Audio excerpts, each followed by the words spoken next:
There was a point last year in the bubble where, the Clippers was on the ropes. Game one? Porzingis was balling, Luka was balling, and the Clippers, they looked like they was about to have some problems. So when we're looking at the Clippers, but hold up, before we even talk about the Mavericks, we have to address the Clippers situation, sitting their rotational players and maybe positioning themselves to maybe avoid a certain team. Just your thoughts on that Clippers and their strategy. For all the grief that people have been giving the Clippers, understand something, people.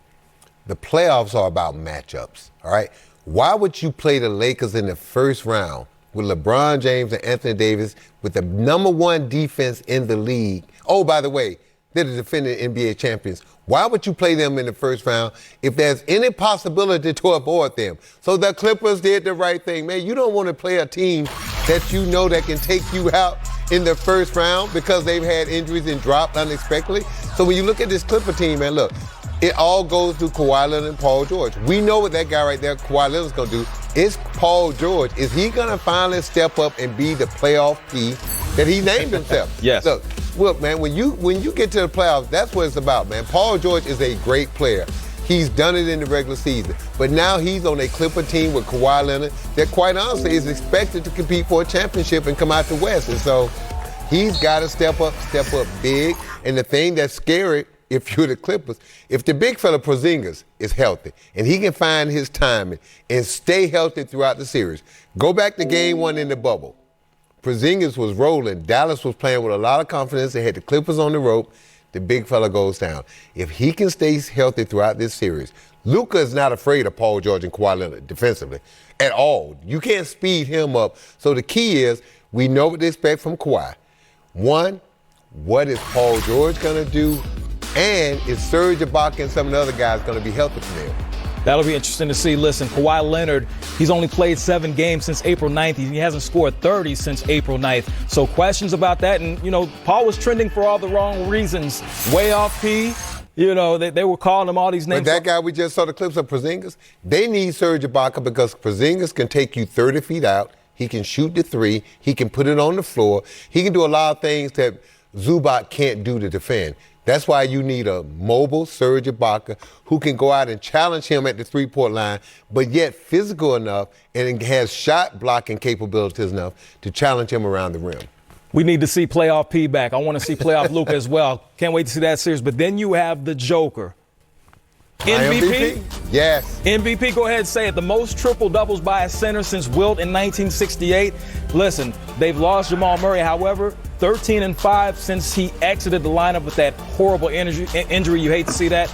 And, of course, Michael Porter Jr. has been balling. Now, say it again. What's their record when a guy that averaged 20 points a game went out? They are 13-5. Now, think about that. Look at what happened with the Lakers when LeBron went down. Look at all these teams when some of their better players or one of their best players went down. Look what the Joker did. No problem. I'm just going to put you on my back and carry you. And then this guy right here, Michael Porter Jr.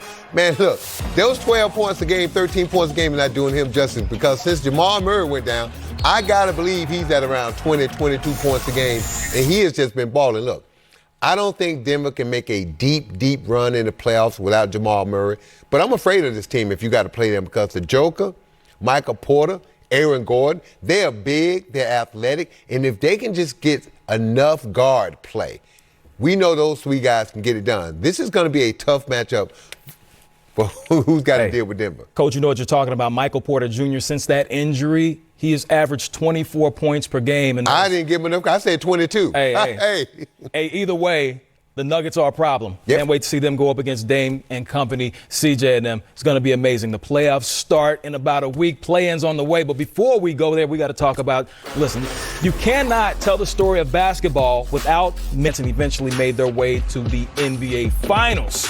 Jimmy Buckets and company made short work of this Bucks team. So, Coach, listen, we know that the Heat are peaking at the right time right now. So how will this season be different for the Bucks, or are we going to have a similar outcome when it comes to this Heat team facing up against the Bucks? Well, if you're Milwaukee, look, you think about Giannis with the experience he's gained the last 2 years, with everyone's playing, you know, the type of defense they play against him, make him shoot jump shots. But then you look at the addition of Drew Holiday.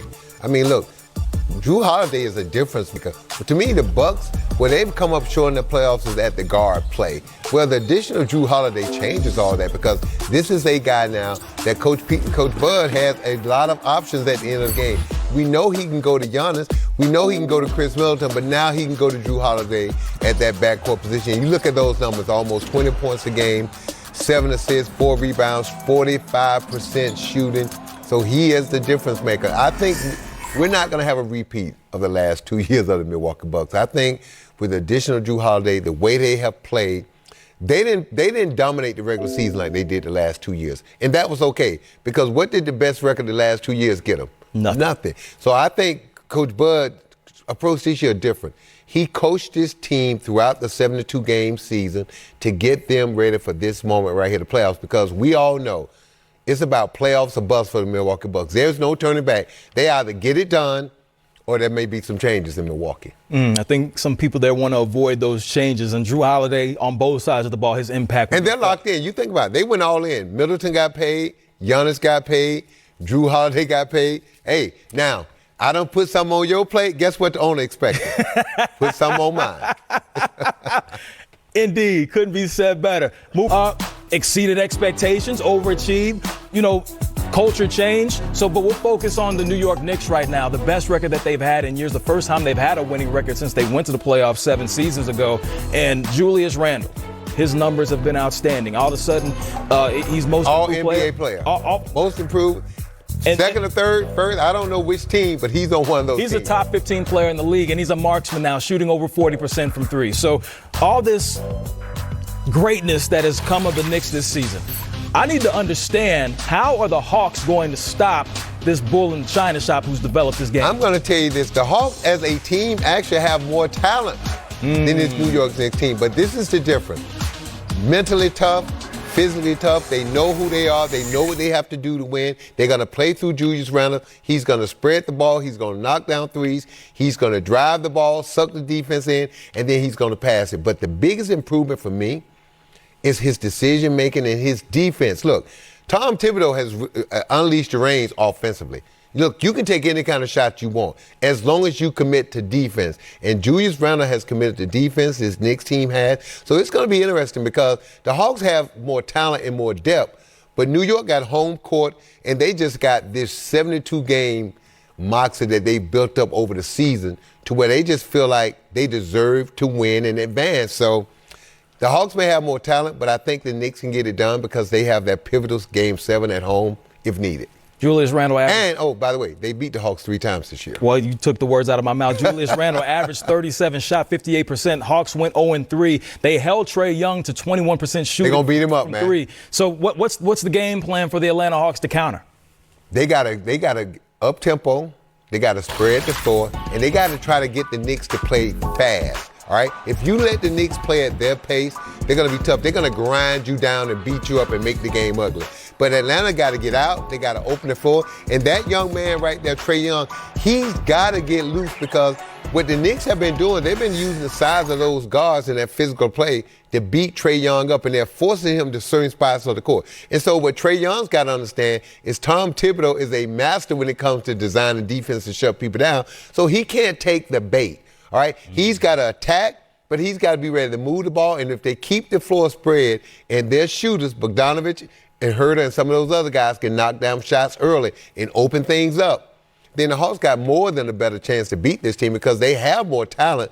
They just don't have the physical and mental toughness right now that the Knicks have. I like what you said. So you have talent versus toughness. That's what we're going to see Absolutely. In the 4 or 5 matchup. 2 teams that have overachieved, like I said at the beginning, Knicks, Hawks. Can't wait to see that. I love the playoffs, baby. Hey, check this. They call him Joker, but like Rakim, his game ain't no joke. The MVP favorite faces Dame Dollar and the Blazers.